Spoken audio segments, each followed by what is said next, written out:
So, thank you very much. Thank you for the introduction, and thank you for inviting me back. It's been very interesting coming here to be at this vital school. I mean, I teach in Stockholm at the Royal Institute of Technology, which is, of course, very different from many respects. Also, of course, this season, the winter season, is extremely, as some people here know, the winter season in Stockholm is extremely harsh and dark. So being brought back, and as you said, I was teaching last year with Jose Medina and Manolo Blasco. It was really wonderful, and it was interesting seeing how the works developed in the studio. So I'm really glad to be back. And for those of you who heard me speak of my work last semester, this will be repeating some things, and of course it has to do with that there's an exhibition on some recent works that we did, and therefore I will bring back the crematorium at the Wooden Cemetery and also the church, and there will be some other works. But I will also present aspects for you students of how I work. So you could say that as I wrote there, it's intentions and realities. Of course, we architects, I look upon our work as a very kind of spiritual activity, but it deals with very practical issues. So you have to sort of be aware and be engaged in both these aspects of life, which makes the work so wide and so interesting. And what I'm striving for could be described maybe as a kind of intense and realistic craftsmanship, meaning that we can have fantastic ideas about things, but we also have to sort of make them possible to build. So therefore, sort of the intensity needs to meet the kind of realism, and crafting buildings that are not only wonderful in images or just when they're new, but rather that they can sort of become patinated with time is something that I think is very interesting. And probably, so I've written certain texts on these aspects of architecture. One is called The Robust, the Sincere, and that deals with that. And maybe I could quote a short passage from that, what I mean by robust architecture. I'm saying that the robust is an alternative to the architecture that is mainly based on visual features. The really significant qualities of a building are complex and not always visually accessible. They quite simply demand different commitment or even presence if they are to be judged. The robust should not be interpreted to mean something crudely hewn and therefore sturdy through its brute strength. Instead, it is intended to engender durable and multifaceted architecture. There are many factors that make architecture relevant in the long term, and appearance, or the visual, is only one of them. In my view, robust architecture affirms the context of a project in the broadest sense. Its physical, concrete surroundings are one aspect of this.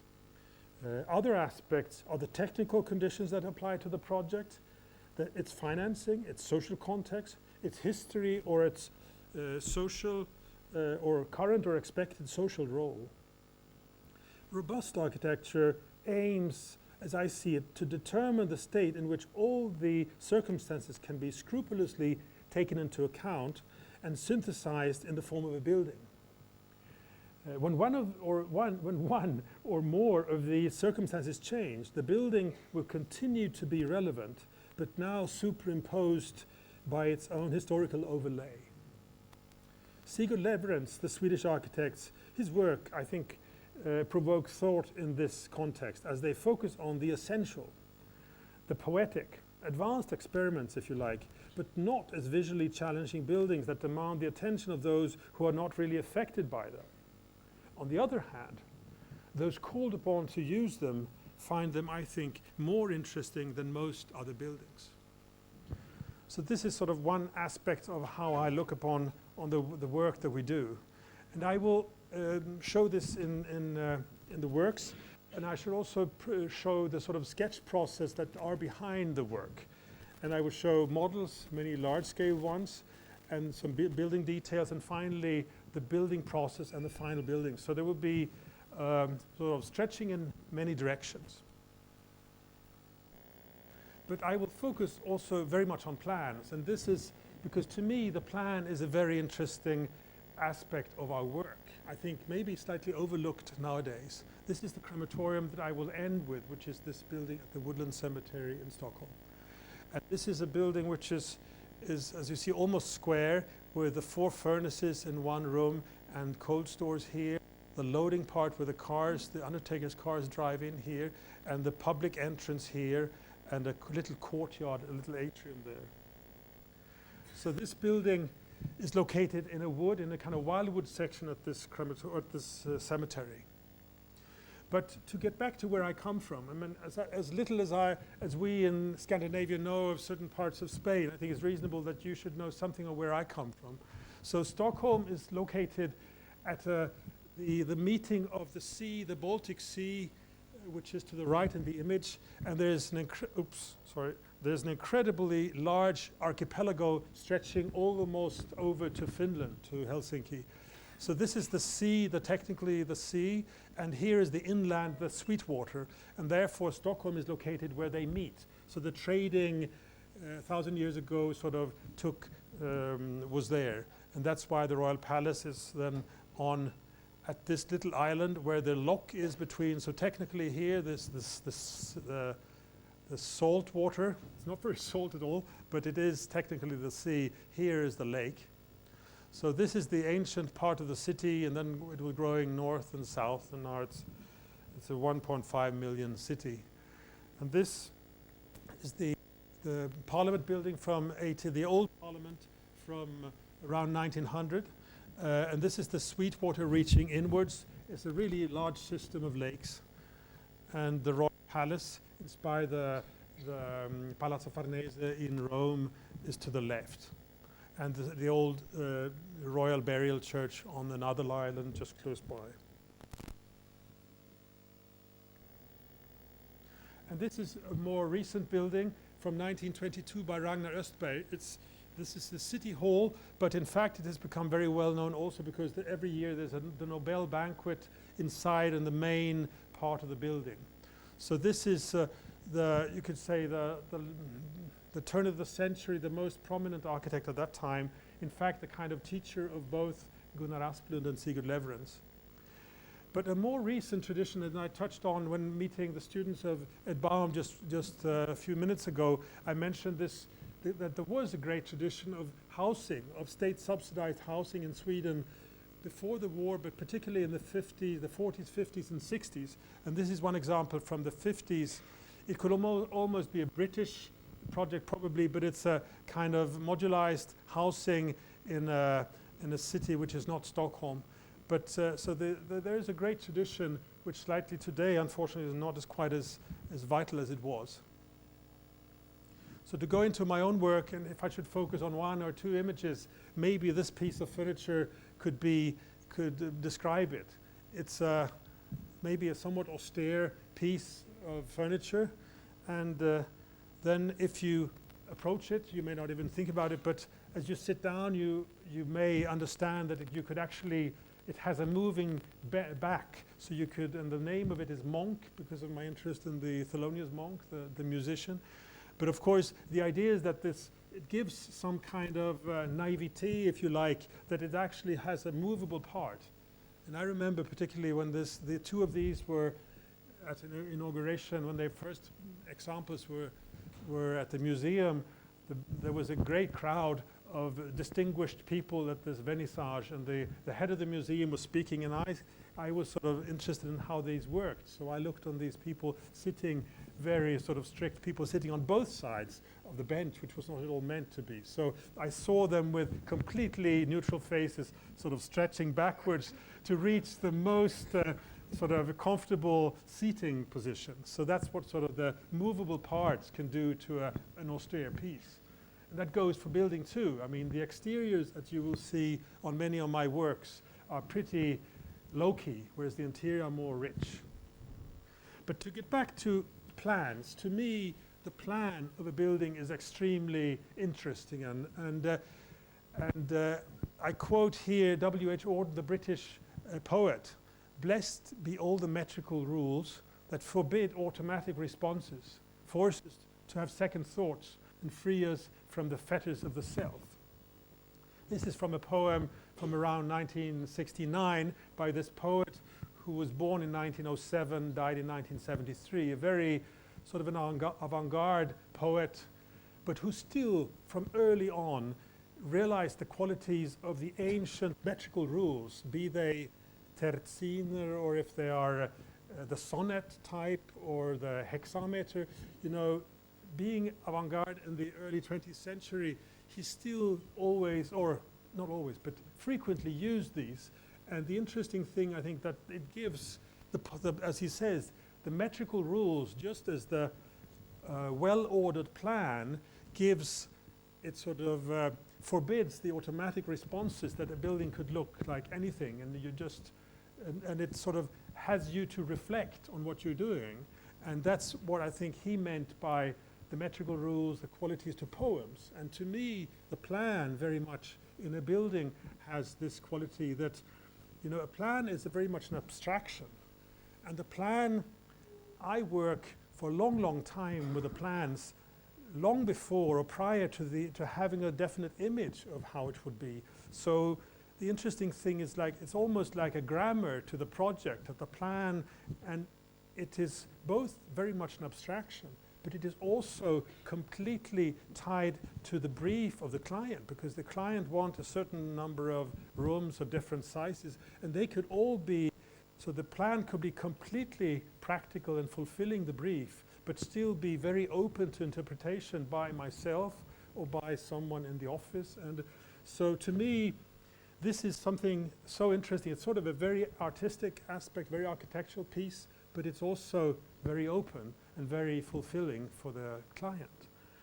And then, of course, as content in buildings change, the plans still have the quality of all the sequences of spaces that may be used for another use, simply.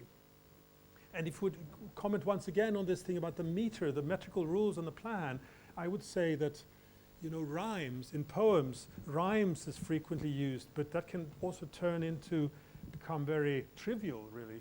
But if you have a great structure to your poem, if you have metrical rules of a certain amount of syllables on each line, you can have the rhyme, may come and go, and it's the same in the way with a building, that you may have features that are dear to you, but if you have a strong sort of grammar or a structure of a plan, those things may come and go, just like the rhymes may come and go in good poetry.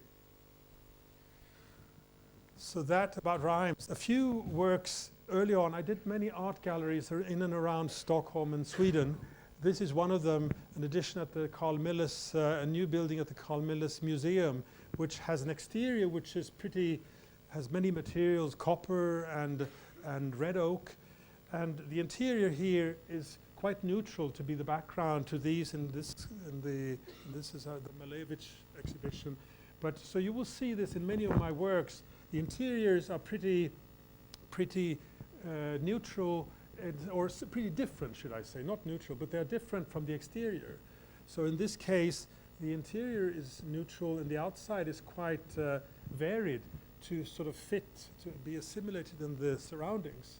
In other buildings you will see just a reverse, but this kind of change between the outside and the inside is something that I think is quite interesting. And also it touches on Adolf Loos, who's quite, to me, a very important architect. And of course Loos spoke about this thing, that he meant that a certain neutrality to the outside, the garments in the men's modern garment in the city was a kind of precondition for the freedom when you are alone, when you are in your private sphere. Then you may be much more sort of unordered, and you can, but when we meet in the city, we have certain conditions that make our world sort of function. So Adolf Loos, I think, is very interesting. Another art gallery, somewhat later, from some 15 years ago or 10 years ago, in the center of Stockholm, in addition to an existing large complex of offices, where the new building is here, at a wedge-shaped building, quite difficult site, with a difference of some large spaces that were overlit by skylights and other spaces being completely open to the surroundings, not to make it a sort of a treasure box of this family who owns this company. So here the building is very much a contrast to its neighbor. It's a glass and steel building next to a brick building from the 1940s. What I've still kept parts of the base, the yellow brick from the 40s, and then but fitted this building exactly along the perimeter of the site and along the curving road. So even the curvature of the road is sort of accentuated with the building's shift of direction. And this touches also on the aspect of paradoxes.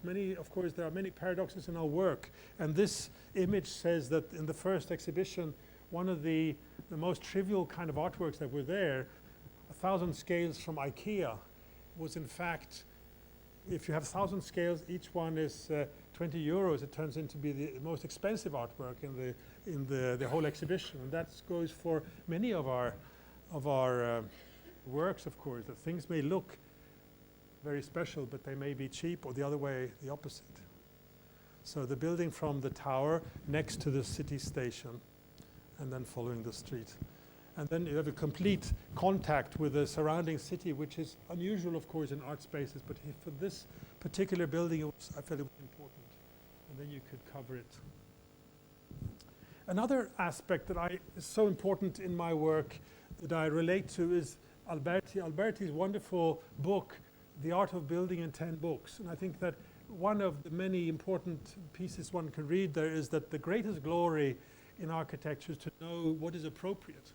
And I think as much as we, particularly the younger we are, we may love the strong gestures and so on, but finally to get things done and get them sort of sustainable, then it is really a question of knowing what is appropriate. And the interesting thing about Alberti, of course, we can look upon as an architect, he was very much a well-read man. He was always, I guess, almost meant to be a man of the church.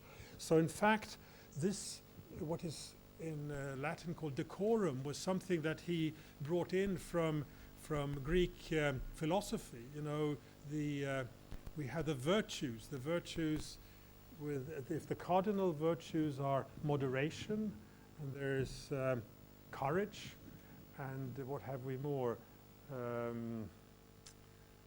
Yeah, some of them. Anyway, moderation is, of course, something close to the appropriate, to not overdo things. And as Alberti was touching on Aristoteles, who wrote on these things in the Nicomachean Ethics, of course, he stressed that what is appropriate. You can never say what is appropriate beforehand.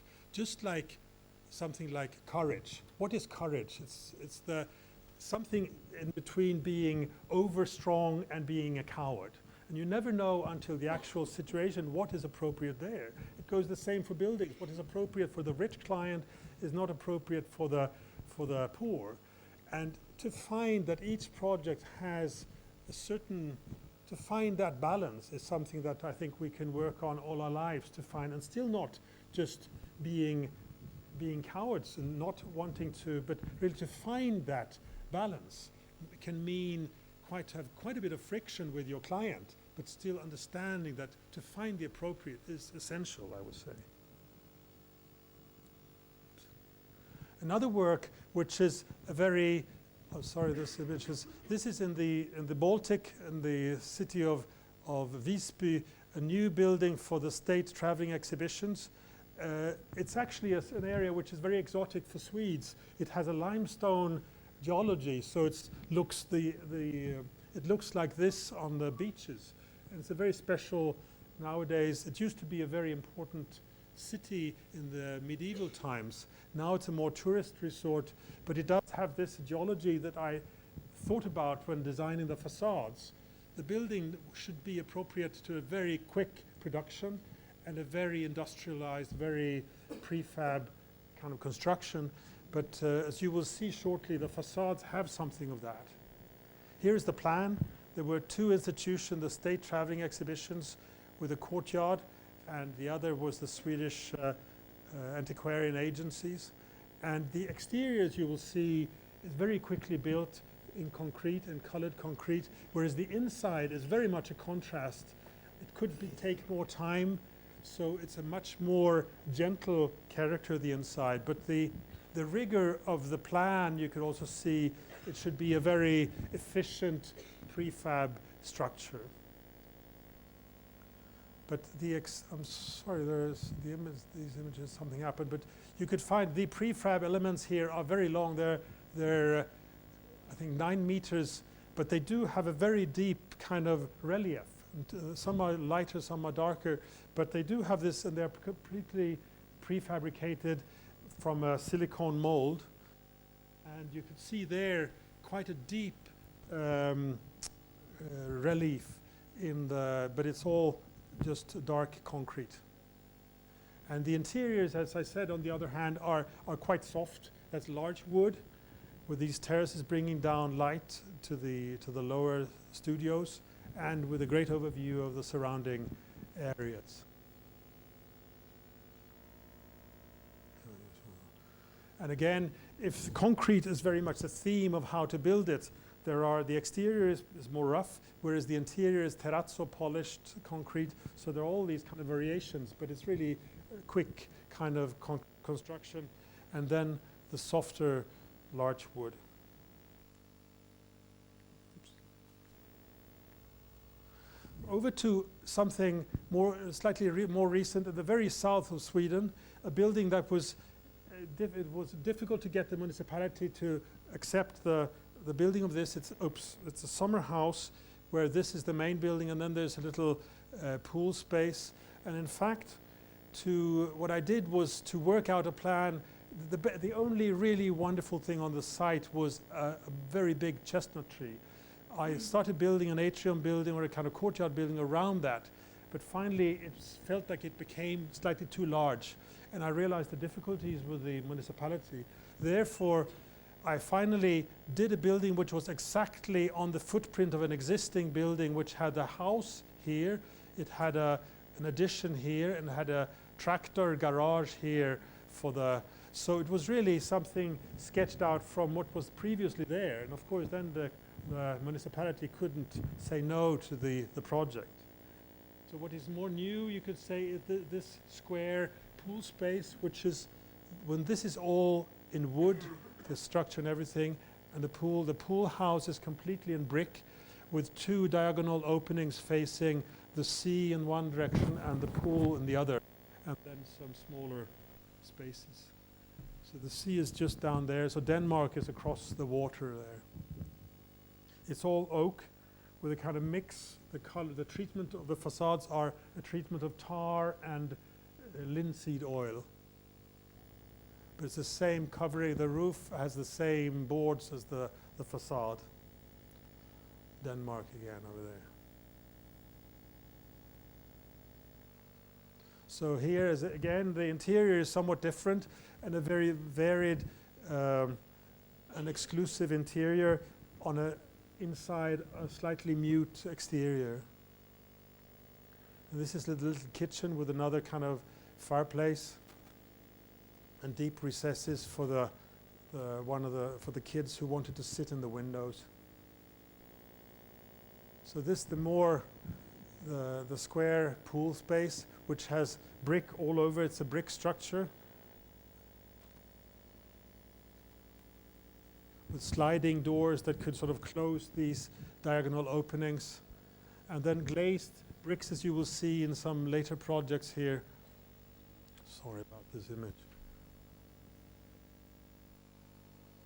And as I said, getting back to poems, that I think has the interesting thing is that poetry, just like architecture, was until, say, 100 years or so, it was completely dependent on rules. That you did poems usually to kind of different forms, whereas architecture was also either you had a Renaissance or you had different kind of, you had ways to go about it. That has all exploded for good in many ways, but also you could see that there are great possibilities in these metrical rules. And what I'm just having here is, of course, the interesting, you know, that terzine,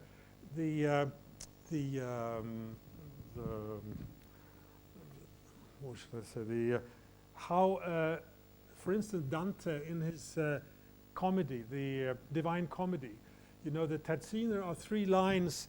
The first line has the last word and the same rhyming with the last of those 3, and in between there's a line, the third or the second line has something else, and then the 4th line ends rhyming on that second line, and then rhyming with that 6th line, and then starts a new so there are always 3 lines rhyming afterwards each other, and that creates, of course, in this very special content, in the poem by Dante, it creates a kind of, and I could, you know, if you hear it, and you could, I guess you can do Italian. So, nel mezzo del cammin de nostra vita, mi ritrovai per una selva oscura, se la diritta via era smarrita. A quando a dir qual era e cosa dura, questa selva selvaggia e aspra e forte, c'è nel pensier rinnova la paura. Tanto è amara, c'è poco e più morte, e per trattare del ben ci vi trovai, dire dell'altra cosa ci ovo scorte. Io non so ben ridir come io ventrai, tant'era pieno di sonno a quel punto, ce la veraccia via abbandonai. And I won't go on, but I mean, this sort of connects, sort of weaving together all these lines, and it's a very varied content, and I think it goes for architecture as well, that these plans can sort of bring things together. These are not my own, it's by the interesting architect Shinohara, the Japanese architect. Very simple plans, or not simple, small buildings. And the interesting thing again is that this very small house, from the plan, we could really interpret it in many different ways. And of course, going forward, another plan of his that I think are truly wonderful. And you know, as few spaces as there are, every positioning of everything can be so articulated. And further on, getting back to that first plan, here you see how that is sort of interpreted in space. But of course, a modernist or someone else, a German architect, would do it differently. So Shinohara is, I mean, there's such a world, and of course the plans needn't be very large, needn't be the John Soane's Bank of England, which is wonderful in its type, but it can also be very simple. It could be a simple plan in the country of something, a barn. So this is not to say that that inspired this building, which I did, but this has a very, as you see, a compact, almost square plan. It's located on top of a pool. The client had a few wishes. They wanted a pool where they could exercise, so I made it 12.5 meters long in the cellar, but still getting light from above and from the side. And then they wanted a flat roof and a terrace overlooking the archipelago. So this building, I'm just showing one plan with the staircase leading down in the middle. That's why this circular opening is there, because the created a recess under the staircase, and therefore this funny circular. But otherwise, this I show this building because now I'm going to show you 3 works that are somehow interconnected. They're all in brick, but in very different ways. And so this, in a way, was a testing ground for some of the aspects of what we then built in the crematorium at the Woodland Cemetery. So if this is the plan, the exterior has brick. It has the same brick as the crematorium, which is the brick that Peter Zumthor developed for the Köln, the Columba building. And it's a very long, it's a 52 centimeter long brick, 35 millimeters thick. So it's a very, very long piece. And what I did here was to accentuate that this is not a load-bearing structure. It's a cladding on top of a concrete structure. So, and to sort of course, the layman wouldn't care, but an architect may be able to see this, that you can see there are almost seams, which is probably not a load-bearing structure. But of course, we went to great work to make these seams to fit to all the openings. And so this is really a kind of cladding. It's a dress on top of something else. Whereas The church that you will shortly see is something done completely different. So this building has this, as I said, the terrace and the flat roof and the pool space down below. It's not a very, it's an exclusive house, but it's a very small and quite compact. But the pool space has a white, completely white concrete, which is something that I was interested in testing, and luckily the client went ahead with that. So it's not any pigment making it white, it's rather that it's a white cement from Denmark, and it's a dolomite cross as the ballast, so it's a kind of marble. So whatever you do to it, it is white. The actual materials are white, which is rare.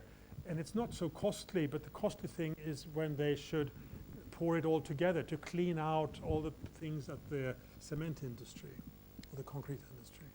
So here is a recess for the kids' stuff, and around the corners walking up. And so there's no treatment whatsoever done to the walls. And so it's all also, you see all the edges of the forms, and these you see, and also the pool. It's all, so it was an interesting test of how it could be done, sort of dignified, but still giving a palpable sense of how the building is actually built. And then there's a variety of spaces. One drawing room is like this, and they're quite varied. Another aspect that meant something to me is the issue of tradition, which when I grew up particularly, tradition was something that you should get rid of. And I think Gustav Mahler's quote is very interesting, that tradition is not the worship of the ashes, but the handing on of the fire. And and I think I heard that Mendelssohn spoke after Mahler's death, spoke of him very highly. And it's interesting how such a person who is both regarded by some being traditional and some being sort of radical, how this changed over time. But I think that quote means something to me. And this building is then the church just the outskirts of Stockholm. It's in fact a suburb from, say, 1940s.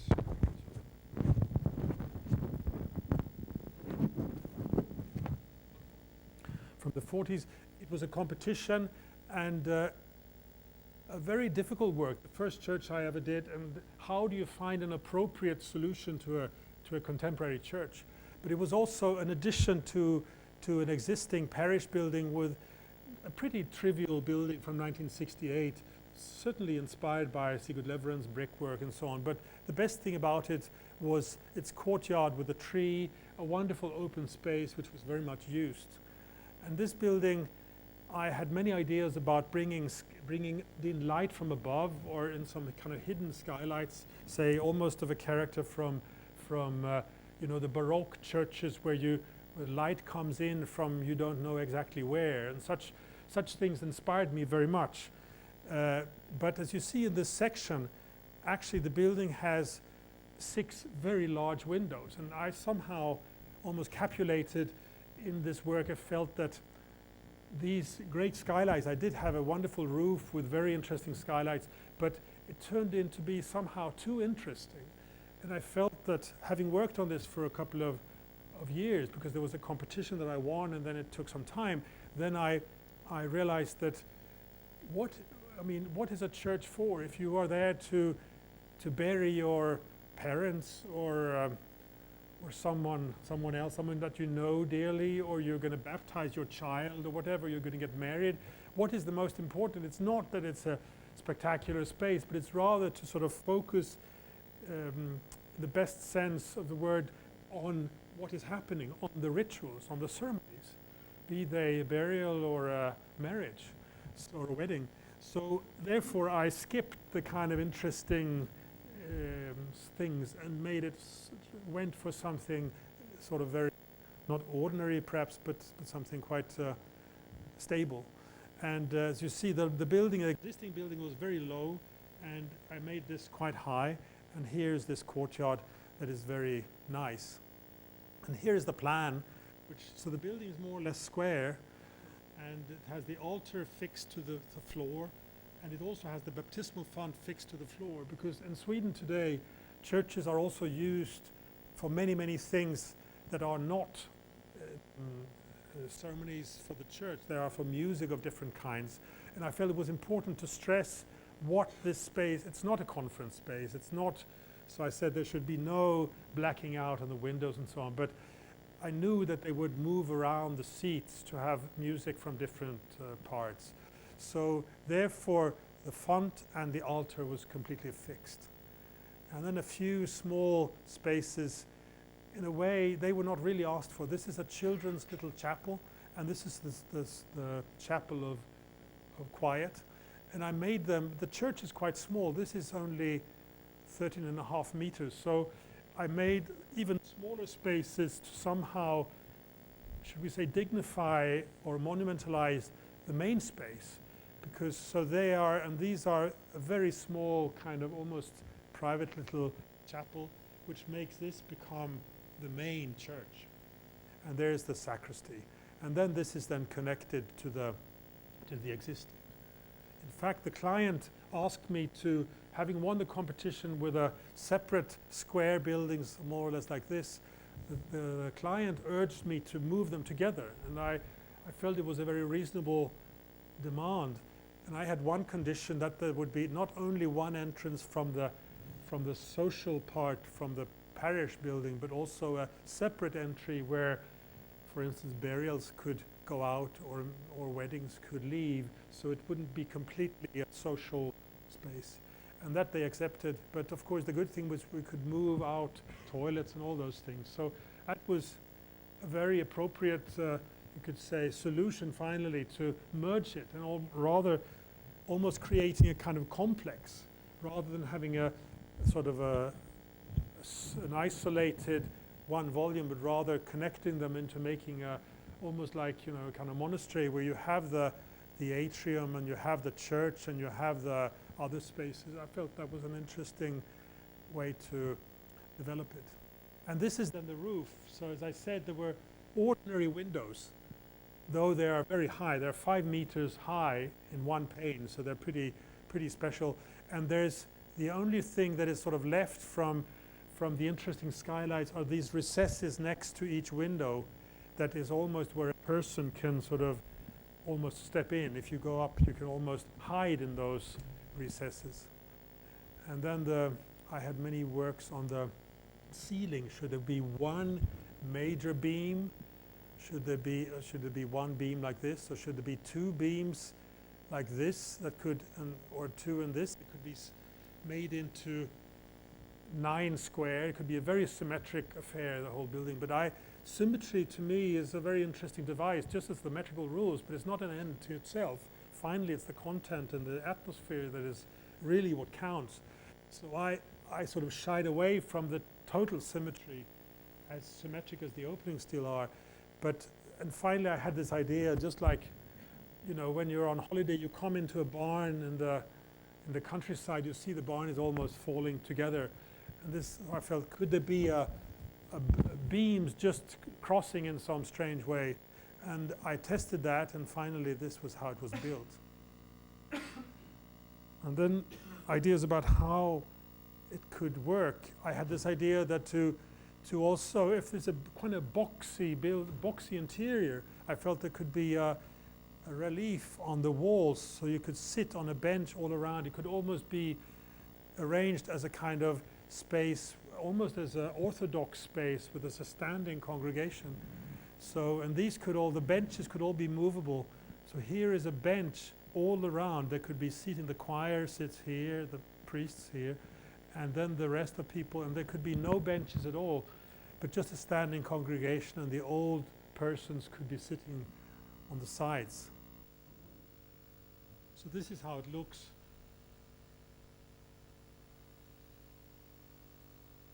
And there's a glazing on the lower part, on the bench, as you see, and on the altar, and that they have also perforations for the sound, for the acoustics here.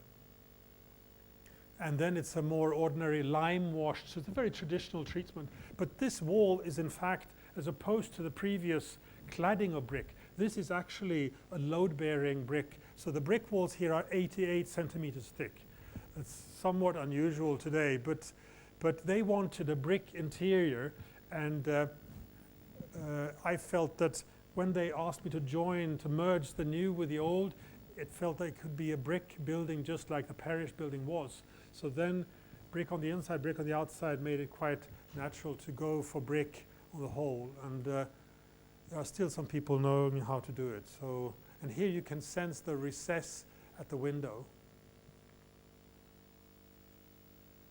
which is about 30 centimeters. So also this thing about a plan, if you work out that little cavity, it's almost like having some body-like quality that I think is quite interesting. So here is a section. This is the opening, the window and plan, the window being very close to the facade, but it's just a few, it's fixed, standing on the wall and fixed with a few metal pieces. And then there's actually the opening to the inside is actually smaller than the actual window, creating a kind of complication to the light coming in. And you see the same thing here. So this is the 88 centimeters. For Swedish regulations, we have to have insulation, which is pretty ridiculous. And of course, that tells the difference between Spain, our climate here, and in Scandinavia. But the funny thing, of course, is that the regulation says we have to have this. But of course, the rock wool that is here probably will crumble in 30 years or something, whereas the brick walls can stand for 500, I guess. So it's sort of ironic to have it, but that's life. And then you see the in situ cast concrete ceiling, which has some 4,000 holes for the acoustics. I didn't want any soft materials to sort of to bring down the quality of the space. It's all in situ cast concrete, where these small openings are opening to an acoustic soft material on top.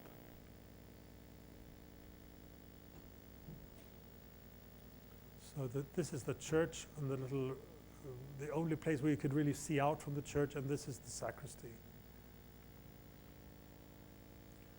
And there's a bell tower just next to it. So here is the sort of the exterior to the west, which is the ordinary way to enter a church in Sweden. From the west, we have what we call the house of the room of weapons, where you're sort of supposed to leave your knives and whatever it was. So that's here, and the sacristy is there, and the church inside there. This is the merging of the foyer, the existing foyer of the old parish building and the new building. That just so that this is a new window. And here was an interesting thing. I wanted to, as you could see from the first image, maybe the new is brick, the old is brick. But if you get closer to the building, you will evidently see what is the kind of load-bearing brick structure that is the church, and the quite ordinary brick from the 1960s building. But there was this question: how do you merge a foyer which has a suspended wooden ceiling, a whitewashed wooden ceiling that is there? And this is the new foyer. Should I have the same kind of white suspended ceiling in our new foyer, or should I take down the old, because they merge into one room, or should we take down the old suspended wood ceiling in the old foyer? But that felt a bit like too much. So what is then appropriate? Finally, I found that maybe we could cast the new concrete structure to a formwork which had exactly the same measures as the board in the suspended ceiling in the other part of the foyer. So in fact, then the foyer looks the same, but in one part it's concrete that has this kind of relief of the wood, and in the other part is the wood. So that's sort of trying to keeping the integrity of both and still getting a reasonable solution. That's the kind of things that I'm interested in. So back to the church, and the stackable benches that could be moved.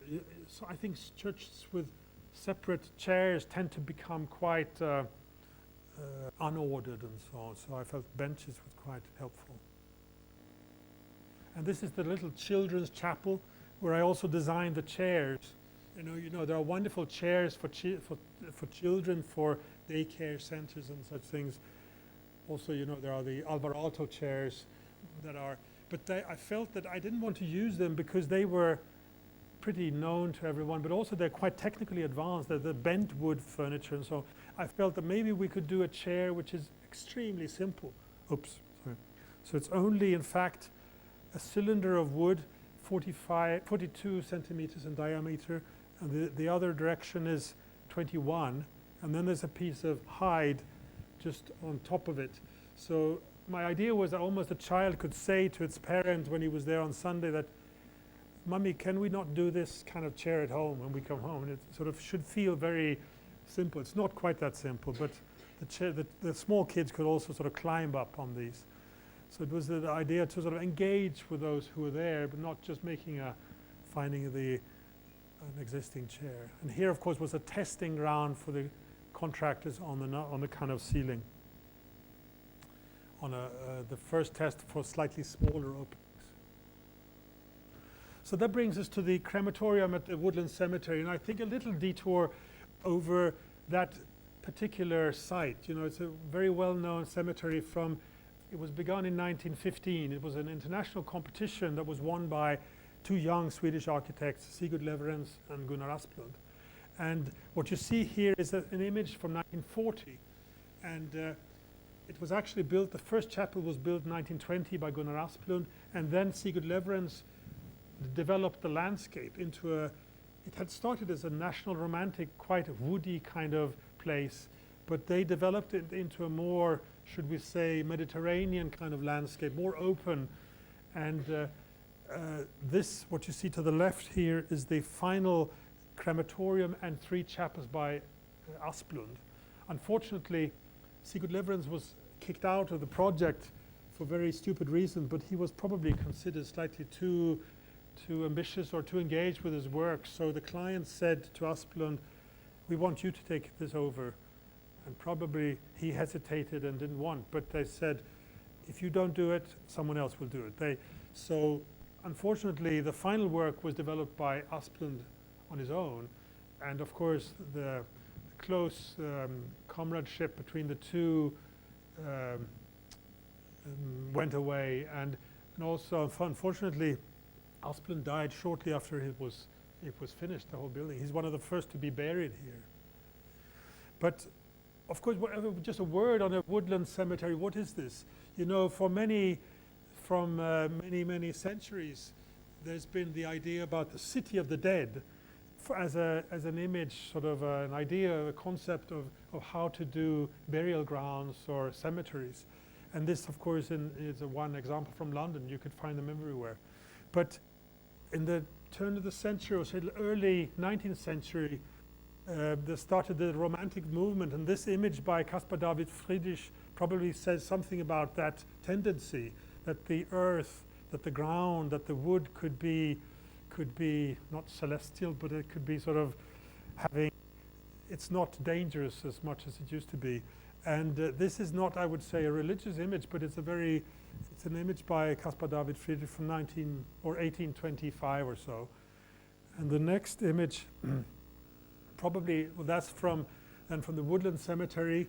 I'm not saying that this was directly inspired by the Friedrich painting, but it does. There are some connections still, and that's the memorial. That's the kind of the place, one of the many places where you could walk about the cemetery. And this is a view from the major chapel and the peristyle in front of the major chapel by Asplund from 1940. But the cemetery is very much like this, low graves, as opposed to the earlier cemeteries in Stockholm that also has these mausolea and quite large even buildings. And this is another part, even lower, where the plaquettes are sort of in the ground. And then there's a cross, but in fact the cemetery is a municipal burial ground. It's not connected to a church, so you could be buried there if you are any denomination. So it's not a Christian burial ground, really. This is a plan by Asplund from 1940 with this major chapel. But the first little forest chapel I will show you next.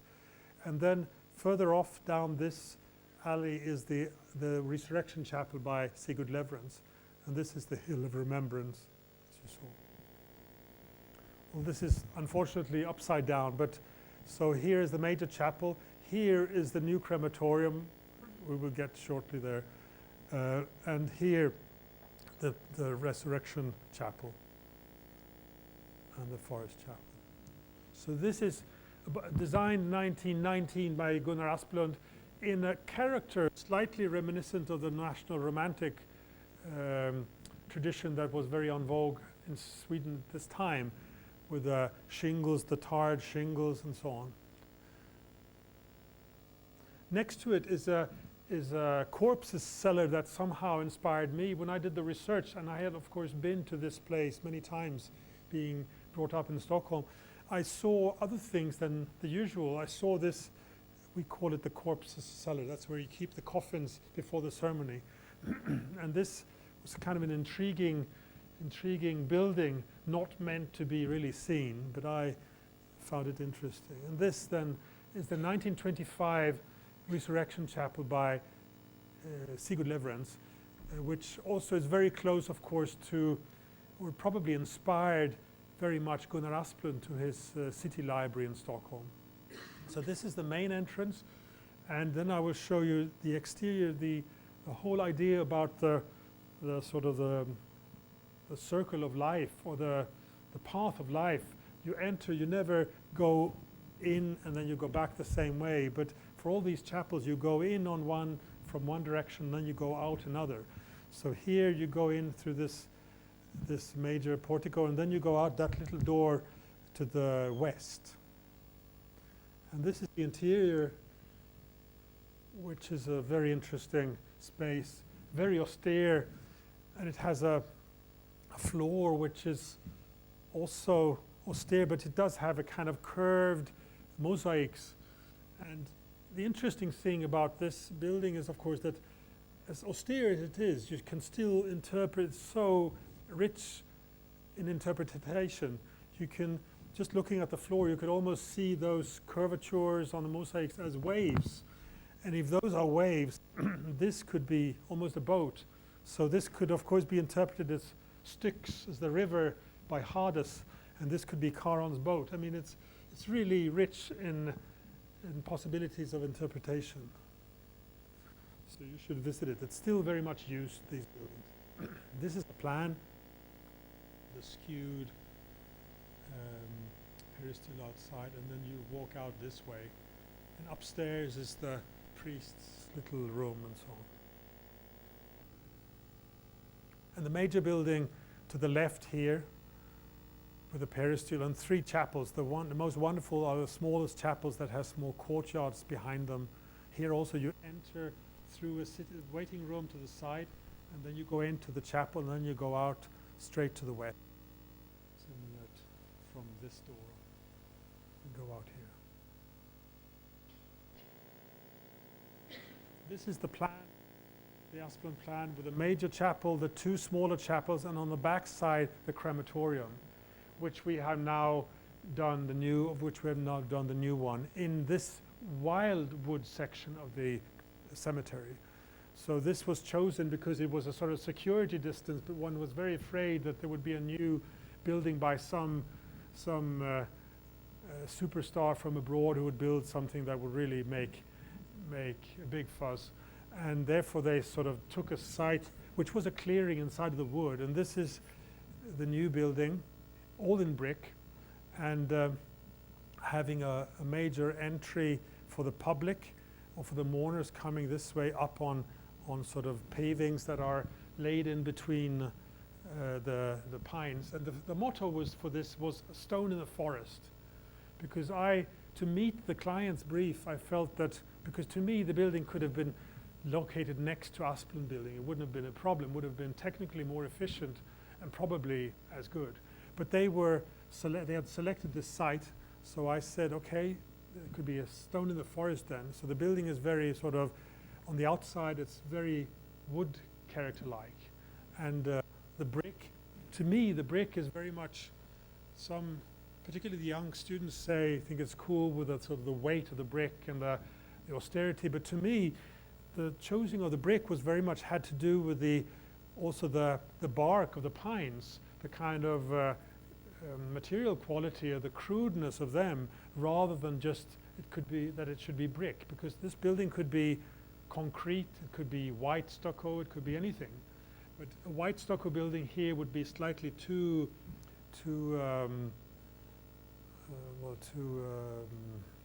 much museum-like. It would be too much seen. I feel it was good to sort of tone down this building, which is very much industrial in many ways. As I said on the plan, and I worked on this competition, I would say 2/3 of the time I really worked on getting the plan right.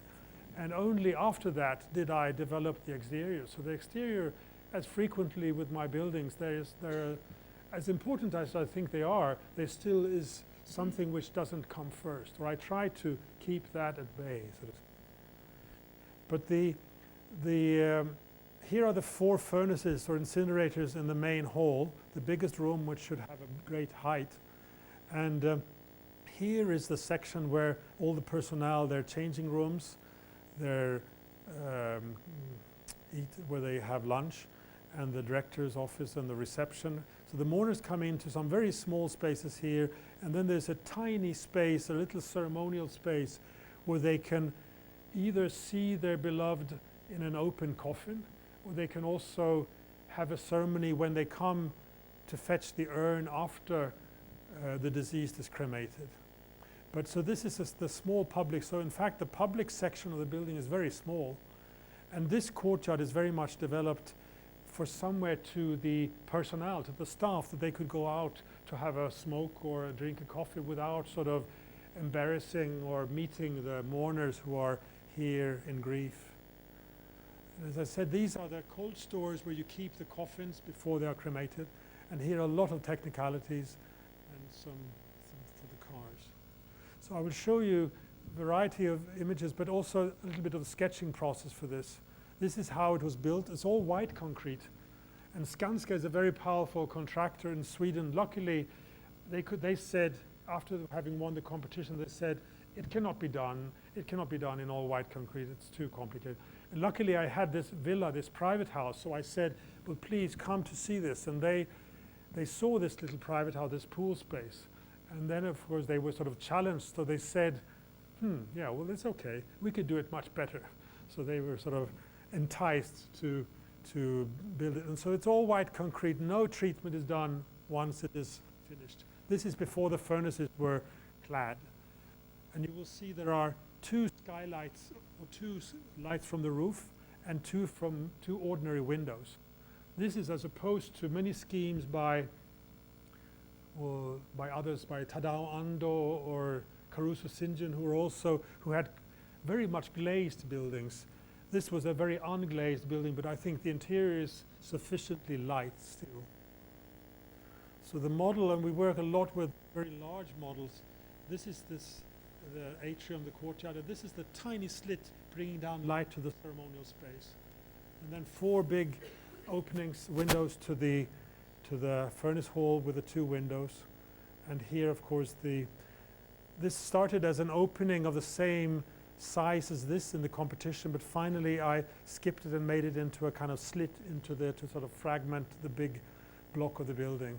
And this is where the cars drive in. So this is the vicinity of the backside. Here is the crematorium, the Asplund big chapel, and the crematorium, existing crematorium. These are sketches not at all meant to be presented as this, but these were sort of thought ideas and about how should you meet if you go in a dark wood in Sweden in this time of the year to reach the place where your family, someone in your family may be cremated. It can be a bit scary, so I felt it was quite nice that it would have a path along the drive where the cars drive, but it could still be sort of secured in between the trees and slightly not to make a complete garden, because the building is very much a technical kind of facility. And then I had this idea that there are quite some there's an undulating terrain here with some bedrock scene, and then I guess the building should be there somewhere. I didn't have much of a clue. And I worked on many sort of linear schemes, very sort of elegant, long buildings. And this was just what Ando and some other did, very long, interesting structures, but not very practical if you have just 4 or 5 people working in the building. And you should both meet the mourners coming at one end and the undertaker's cars coming on the other. So having tested these long, and these are always that small dots there are the 4 incinerators. And I tested many sort of long buildings, but finally I went to something more compact, but still working on, should there be a sort of a place where the cars could be hidden behind a wall, and should there be a courtyard for the mourners where they could go out to breathe if they were there, sort of a courtyard where they could, but a courtyard in Sweden in many times of the year turns pretty damp and gets, as opposed to the climate here, you could have a courtyard that could be wonderful for most of the year, but in Sweden it's the opposite, it's only a short time. So finally I settled on a solution which was rather a big canopy under which you could be secure and you could be away from the rain, and then also they wanted us to keep as much of the pines as possible. So I then had a wooden canopy. I felt it was interesting to sort of merge wood and brick, which I then skipped. I felt that I wanted to strengthen the brick aspect, the brick aspect of the building.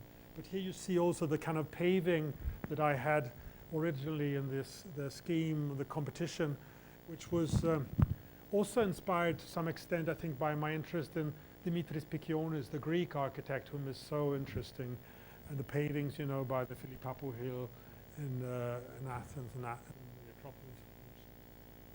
And here the building is sort of touching on, there's a slight slope upwards to the building, and this is still the competition entry. And there were many sketches on how to sort of get this thing for the mourners. Should there be a courtyard with some spaces around? Finally, and then finding the grid or finding the metrical rigor of the space. And what probably gave the impulse to what was finally in the submission was a kind of rhyme, almost a rhyme of the courtyard for the staff, having an opening by a great pine by this canopy for the mourners. So this kind of rhyme meant something at a certain time in the competition. And then, as I said, I skipped that into a slit instead. And the whole roof, I had many skylights, how to bring down light in this boxy, this square kind of plan. But it turned too much into a kind of art gallery. So finally I felt it could be more like a shed, more like a technical facility, like a sawmill or whatever, something more robust. And that was what sort of created the final solution. And again, the plan. And this kind of, the variety of here small things being close by, and then there's some larger spaces. And I find a great interest in sort of walking about in these plans. And this, as I said, I spend most of my time. Then it can be explained to laymen like this. But of course, the intricacy of the plan is something that I think is very, very interesting. And as I said, there was a clearing. Some idea was that the building should be in the clearing. You reached an opening, and here was this kind of pretty robust building, which then, as a contrast, on the inside has a very gentle character, both to those who work there, because to work in a crematorium, you know, all the time dealing with incinerators and burning people, it must be a pretty difficult environment. So the lightness I felt was important, and the kind of the softness of the material, as rough, as tough as it is still very soft. You can I mean, it's even more gentle to lean against if you don't have a jacket against that kind of soft wall of concrete than to a brick wall. And as I said, it's meant to be you should see how it is produced. There should be a sense of how it's actually done. So combining the the gravity and the clemency, if you like. I thought it was interesting. And these are models 1 to 20 from the competition. We try to do is, we mostly do models. Of course we do also renderings, but we do as much large models and then a little bit of Photoshop, or else we photograph them outside. This is from the back side with all the exhausts. There are Corten steel grills flush with the roof, with the brick roof, because the roof has the same character, same material as on the facades. So here, as you see, how things are in Sweden this time of the year sometimes. And we had to do a mock-up, or I wanted to convince the client and the municipality about the treatment of so they built a little tent on top of it, and this is a full-scale prototype, which we frequently do, of buildings. And this is a prototype which has then different aspects. It has the canal for the water from the roof. It has the openings. This is where the fresh air gets into the coolers, and the canal on top. So this is very much a testing ground to make everybody know what it's gonna be like. And the back side facing the south, in fact, these are all in brick, kind of grill in brick. And here are the Corten grills on the roof.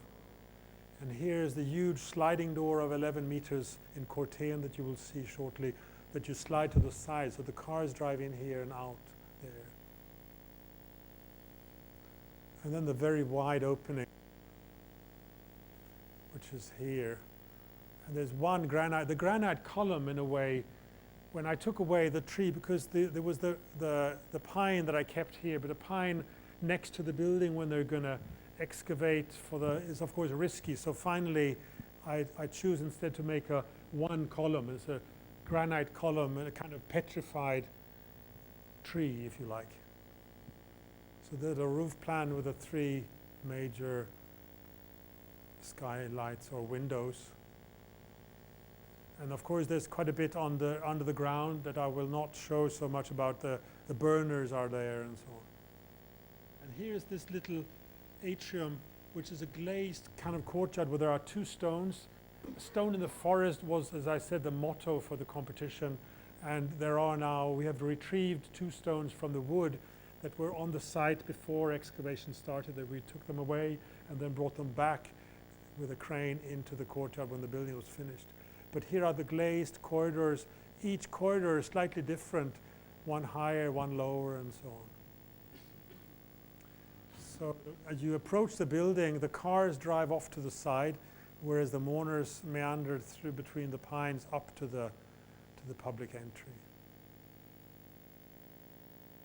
And the spaces inside have all then the white concrete, and you get an idea about the canal of the bricks on the roof. And here is the courtyard actually with the stone. And the technical detail is a recessed or a lowered stainless steel canal, and it's in fact one brick taken away, so the width here is 11 or 12 centimeters for the water to come down. And the structure is then the white concrete that you see from the inside. On top of that is foam glass insulation. Then there's the membrane isolation, the water, and then there's a top concrete, and then mortar on top of that, and then the brick, which is the top layer. And here, the canal for the water, as you see, one brick is sort of changed for the canal. But as I said, the paradoxes are frequent in our work, and the big opening by the window, by the canopy, of course, couldn't be all brick. So this is a very unusual solution. It's a steel beam crossing to get this very wide opening. I wanted the stretch of opening to be very generous for the mourners coming up. And you could say that at this point, well, here's the brick. The brickwork started, and the concrete work started in lower parts, which is not so difficult. But when you're going to have a correct quality, correct surface to the concrete when it's 7 meters high, and you're going to drill, you have a kind of drill to make to to make the concrete go out to the form is quite difficult. So there was a lot of discussion with these people to make the formwork really tight and well polished, so there would be a great surface, that nothing should be done to it after the dismantling of the work, of the formwork. But I was starting saying that with a steel beam here is a kind of paradox to this brick building, and it's frequently the case. And you could say at this particular point, it's really a kind of willful treatment of brick, because you have brick on the wall, on the edge. So here are all the bricks are, and they're flat on the surface here, but they're also cast into the concrete structure in the ceiling, and then they're clad on all the sides, so on the facades. So it really has, this is the kind of complete, every kind of treatment of brick, apart from the one on top of the roof is here. And it's very different from the church, which has a very load-bearing, other kind of structure. Here you can see it with the different solutions for the ceiling and for the floor. So here's another of those canals, so the water won't go all into the coolers. And walking on top of this building is pretty special. It's almost like one believes, is it almost like walking on the back of a whale or something like this? It's a really powerful, right in between the wood. The forest is very close, and you walk all alone on that surface. And as you see, we try to not to cut all the bricks, but rather keep the mortar in where they meet. And here you can see this is the atrium opening to below, and here the tiny slit bringing down light to the ceremony room that you will see shortly. And there we're walking on the back of the whale. And here is, in fact, this slit that I mentioned that sort of is where this column, the granite column, is located. And here is this glazing bringing down light to the ceremony room. And then there's one opening into the furnace hall, which was not asked for in the brief, but I felt it was somewhat interesting to have a connection between the major room where the thing's really happening and the public space outside. So this is almost more of a representation of, and of course it's oversized, it's really large. It's more something of a sign of behind the door is sort of hardest, whereas all the people, none would walk there, they would go into the glazed opening to the side. But the client also liked it in the end because they could bring in the furnaces, they could bring in a lot of big stuff there, so they were quite happy about it. As you see, the surroundings are pretty rough. It's no sort of garden, it's only the kind of large wooden pavings in between the trees. But apart from that, it's pretty rough. It is, to a large extent, a kind of technical facility, though also, of course, public. And the position of the canopy has its reason. What you see behind the cyclist there is actually a leaf tree, one of the few leaf trees on the site, which sort of strengthened the idea that this was a good position for getting a slightly milder place where you would be waiting, not just the pines that are all over.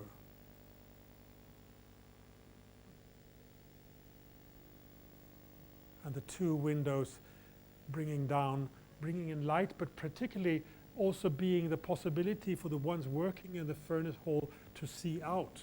Because the skylights, they bring down a lot of light, but the quality of getting to see a fox running by or so is, I think, not bad. But the wood is very close. We try to get as little as possible of excavation and try to keep as much of the trees.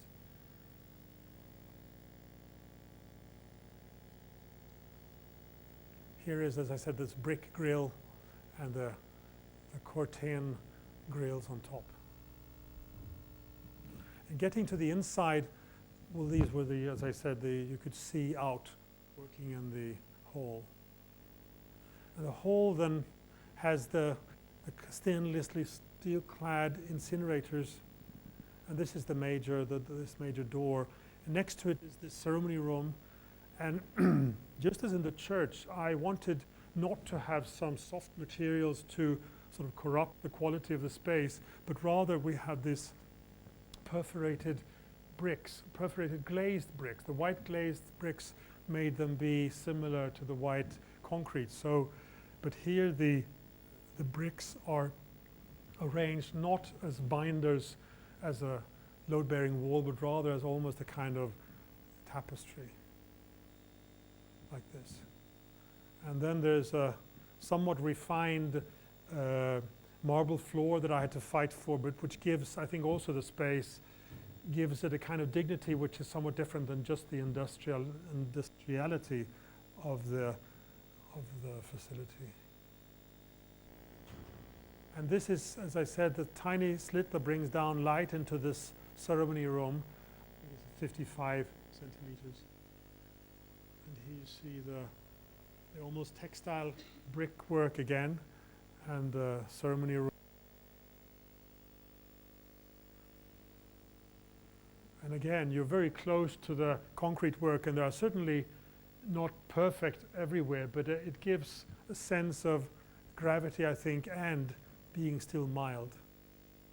There are some pieces, I had ideas for a piece of lamp that would be on the floor, diagonal to those, but finally it turned sort of in becoming too interesting again. So I just settled on a brass piece of sheet metal being sort of put on the wall, and there are 3 candles there. So someone who's there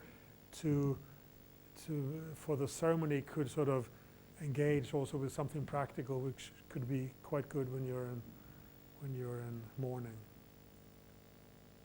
And then finally a few images. As bulky or as wide as the building is, about 40 by 40 meters, you could still see through. Here's the personal entrance where you could see over to the furnace hall and then over to the other side of the building. But then you pass this courtyard where the personnel then can go out to have some fresh air, and they could still be in contact with the sky and the trees around. And there's some sliding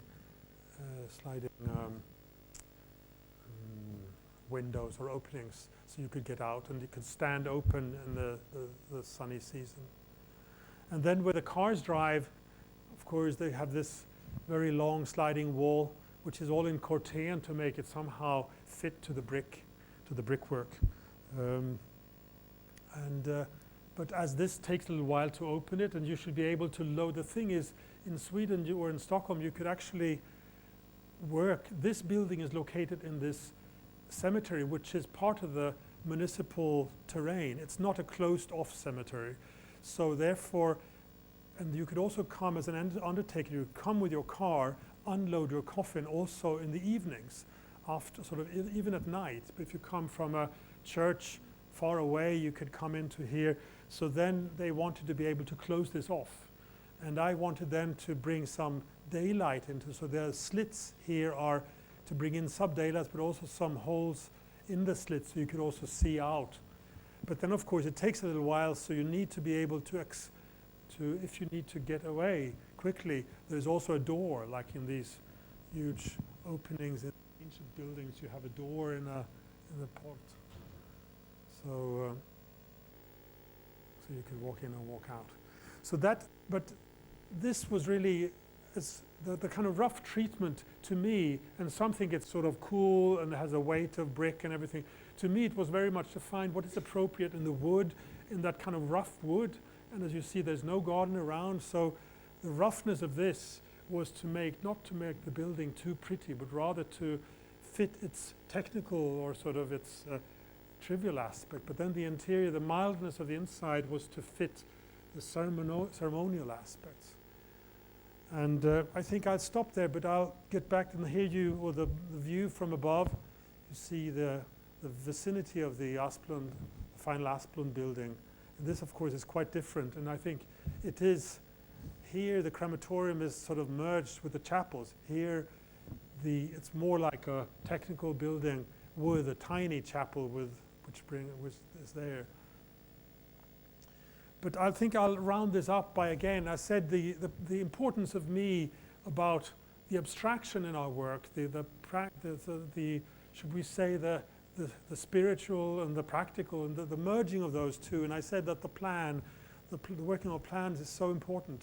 And I thought that maybe I could end this with reading a poem again, which is not rhyming. It's rather a poem by W.H. Auden, this very interesting poet. And there could be many works of his. And the interesting thing about this poet is that he very much as radical as he was also using these ancient meters. And in this case, it's the hexameter, and I'll read it to you. But what he also did, he was touching on very ancient matters. So this poem, which has the title, The Shield of Achilles, is of course dealing with Achilles, the war hero at Troy. And you know, you could read it in the Iliad, everything or some of what happened there. But of course, this was written in about 1948 or something. And he also, of course, commemorated in some way what happened at the Second World War, with the dictators and all the things, all the soldiers, all the atrocities of war that happened, of course, probably in Troy, but also in the Second World War that was very current in this time. And the fusing of the ancient aspects of the craft of poetry and the fusing of that and the very contemporary situation is something that I think is really astonishing in the work of W.H. Auden. He was he started out being really a kind of wunderkind. He was really a prodigy, but he matured and did so many things in different. Some of it is certainly not good because he probably wrote too much, just like Picasso or many giants. But some of his works is so profound and so interesting and so technically clever. And so in this poem, he, as I said, he's sort of fusing contemporary aspects with the Trojan War, but he's also, it's almost a crucifixion scene. You will hear him telling about how three people are brought forward, and there's some people around who should somehow intrude because the army had captured some people, and the ordinary decent people who were around, they didn't dare to say, stop this, or sort of. And then Auden writes, in fact paraphrasing Shakespeare, in saying that they died as men before their bodies died. So he's really fusing many aspects: Christianity, the Troy, the contemporary, and then of course what starts it starts from the shield of Achilles. You know, for a warrior in ancient times, certain things, his what do you call it, the stick that he killed people with, or the shield, were the very important things. And for the finest, for the generals, if we should call them that, Achilles, he had a very fine shield with minuscule treatments on top of it. And this is of course described in the Iliad if you read it. But also it says that Hephaestus, you know, Hephaestus the god, he had done it. And Thetis, the mother of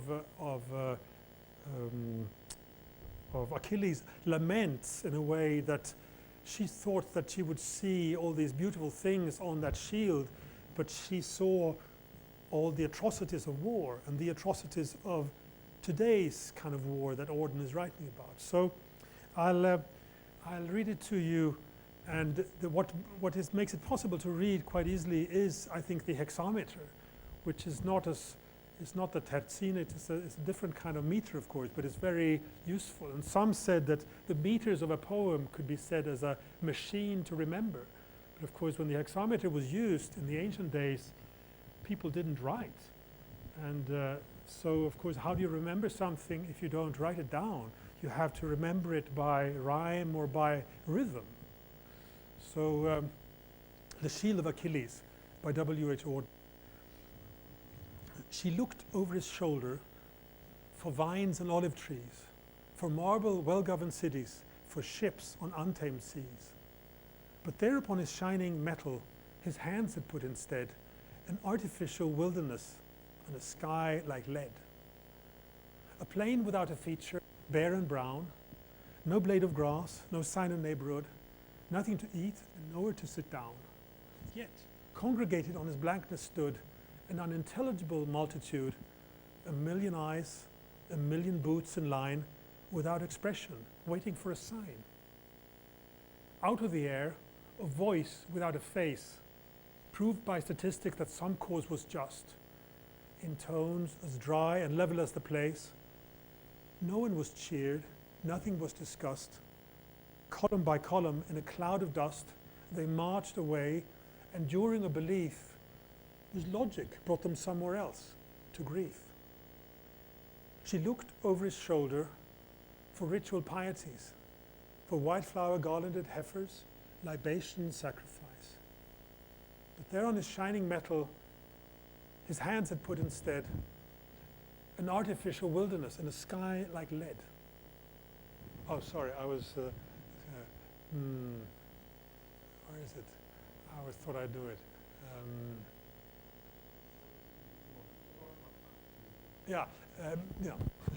Quite,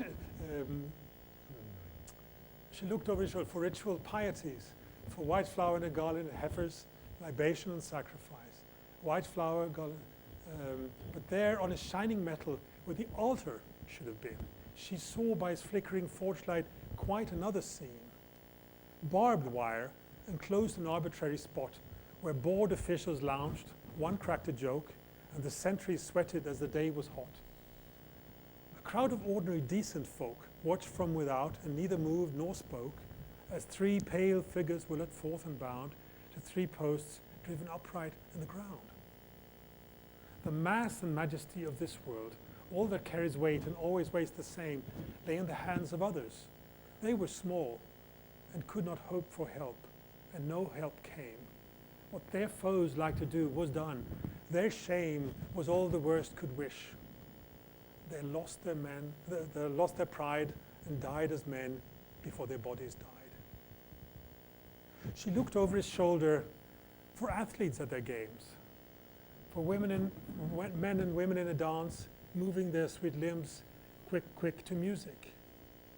But there on his shining shield, he had set no dancing floor, but a weed-choked field. A ragged urchin, aimless and alone, loitered about that vacancy. A bird flew up to safety from his well-aimed stone.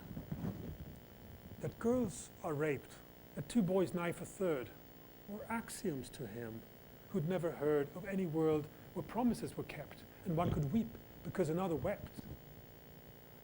The thin-lipped armorer Hephaestus hobbled away.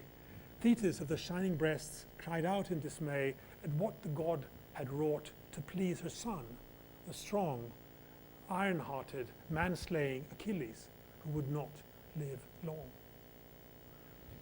So that says something that, though I got lost, but the kind of the meter, the hexameter is, I mean, there is the rhythm, and of course we need rhythms in buildings too. I think that if not, we speak of them in rhythm, we need a kind of clarity. And I think there are many buildings that lack this, and the kind of clarity also makes a building stable through time, because there are so many wonderful ancient buildings that has new use. And I think the new use also comes from the clarity of the order of the plans that still make them valid for something very different. A building which is completely following the functional requirements can tend to become too sort of close to that. I think to finding the kind of independence of the plan to the function, but still fitting perfectly to the function, to find that fusion, that's to me what is sort of, but of course a plan must be perfectly functional, but it must also be perfectly independent, if I'd say so. And that's what I think is the quality of meter. That meter has a kind of something in itself. So if you change a rhyme or if you do this or that, it would still be readable. It's still sort of possible to remember and that goes for building too. So with this sort of detour over Orden, I thank you for your attention.